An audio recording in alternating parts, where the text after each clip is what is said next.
Today we are going to go over the Gordon Ryan vs Craig Jones match at Quintet 3. The action starts very quickly with the collar tie on Craig Jones's right side, and Gordon uses that grip on Craig's right elbow to push it past his head, which forces Craig's right leg to step forward, and that brings it closer to Gordon's right arm, and he's able to snatch up a single leg from there. Because Gordon's head is on the outside, Craig drops down for a guillotine choke. Now there's a few things to note with this guillotine choke. First of all, it is a pretty tight choke. We can see that Gordon isn't using any of his normal guillotine defenses from here, because at this point, it's a very late stage guillotine defense from Gordon. Bernardo, for example, goes to put a guillotine in place. The second he goes to sit, I immediately go through, I post on the hip so he can't move towards me and lock closed guard.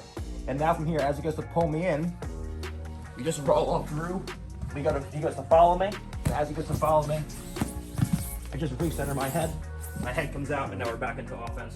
But there's two very subtle positions from here that allows Gordon to defend against the guillotine choke. The first is that when he had the single leg, he kept his head very low, which means that when Craig initially went for the guillotine choke, he got a pretty good bite, but it wasn't the best bite he could have gotten from the position. The second position we need to note is when Gordon makes this very slight hook on Craig's right foot. We can see that Craig tries to make an attempt to take his leg out, most likely trying to get into closed guard position, but because of that small hook, Gordon is able to keep him in half guard. Eventually, Craig's right arm gives out, Gordon is able to pop his head out, and he immediately starts going for a crossface with his left arm. We also have to acknowledge that Craig went for an arm-in guillotine this time, and so when he loses the battle for the guillotine, Gordon already has an underhook on his right side, and when he is able to get his head out, he is quick to bring his left knee by Craig's right hip, so it blocks Craig's right knee from being able to recover guard from here.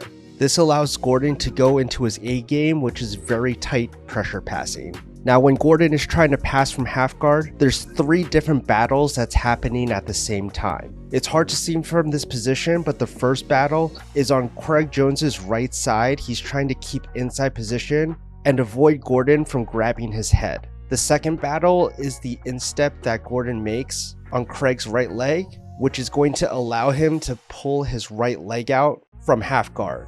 And the third battle is Craig trying to avoid this really deep underhook on his left side. You can see that he's trying to fight for inside position, but you can see that Gordon's head is preventing him from winning that battle. Eventually, we're able to see that Gordon wins inside position with his left arm. He's able to get under Craig's head, and that allows him to start getting a really deep head and arm grip. And when that's complete, it's just a matter of time before he's able to pry out his right leg, and he's able to go straight into mount from here. The camera angle is really bad here, so here's a clip of what it looks like. Now, here's what we're gonna do. To pry that foot out, we're down here, we're posting on our forehead. By posting on our forehead, we can take a lot of the weight off of the legs, and I'm gonna take the fronts of my feet, right where your shoelaces would be. I'm gonna go on the inside, and I'm gonna begin to drive and extend my whole body against their face, and extending, boom, out.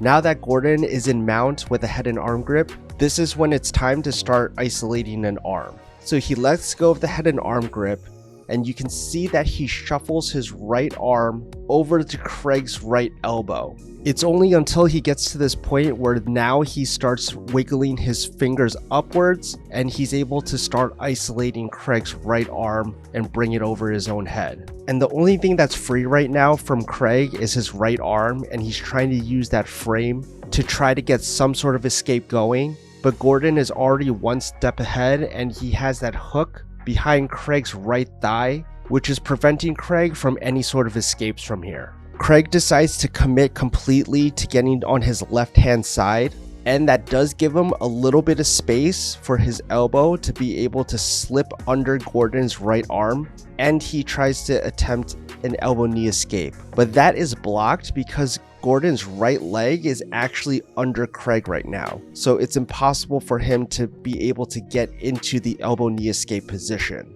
We're actually seeing this more and more in high level competition, where the person in top mount goes for almost like a closed guard from top mount position. Mika Galvao is a great example of someone who loves to use this type of mount, and it really prevents their opponent from a lot of different escaping options, and even when they do turn over, it allows them to easily transition to the back as well. Now for a few more seconds, we see a battle between both guys fighting for position. Gordon is trying to isolate an arm, and Craig is desperately trying to find some sort of inside position so he can start working an escape. Eventually, Craig is able to work his way to getting inside frames, and again, he tries to commit to getting onto his left side, but Gordon's mounted close guard is preventing him again from being able to escape, and Craig makes a critical mistake by bringing his elbow up high. That allows Gordon to push that elbow across the body line, and now he can start getting over underhooks to start attacking the back from here. And Craig tries to escape by jumping to the other side and attempts to get either his shoulders or his hips on the ground. But the problem is Gordon has that right hook with his right foot on Craig's inner thigh, which means when they land, not only is Craig unable to get his shoulders or hips on the ground, he lands right into Gordon's attacking position from the back.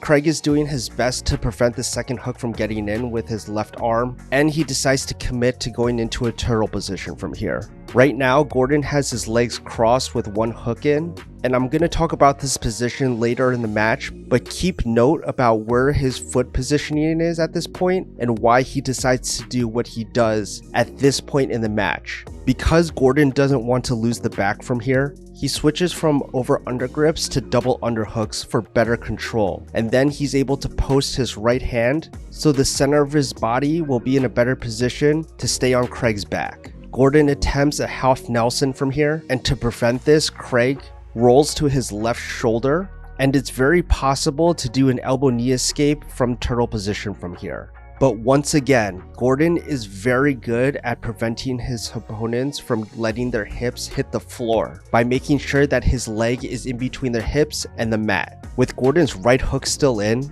he's able to roll Craig over to the other side and continue attacking the back with the over-under grip again. Now remember what I said earlier. This is a very similar position that we saw before, except this time Gordon is able to wrap his right foot on Gordon's right leg. And because he has a more secure position compared to what he had earlier, this time he plants his left foot to the ground, scoots his own hips back, and because he has greater control of Craig's right leg, he's able to pull him back into his own hips and start inserting that second hook. And from there, he's able to easily transition into a body triangle. And like most of the time when he gets the body triangle, it's very hard to get out of. Eventually they swing over to the other side, and as they do, Gordon goes from the over-under grip, takes his right arm out, and then he starts pushing Craig's right hand down to block any sort of defense from the rear naked choke. He's able to connect his hands, and even though it's not a clean rear naked choke, it's enough pressure for him to make Craig tap. In the replay, you're able to see a better angle of the finish, where Gordon is able to push Craig's right hand down, snatch up the rear naked choke, and because the choke isn't fully under the chin, Craig tries a last ditch effort by trying to push Gordon's left elbow up, and this is actually an escape that Cade Rotolo did against William Tackett at CJI recently, but at this point it was just simply too late for him. Gordon has an incredibly strong squeeze, and he's able to get the tap before even going under the chin. So thank you guys for watching. I hope you enjoyed the breakdown, and I will see you in the next video.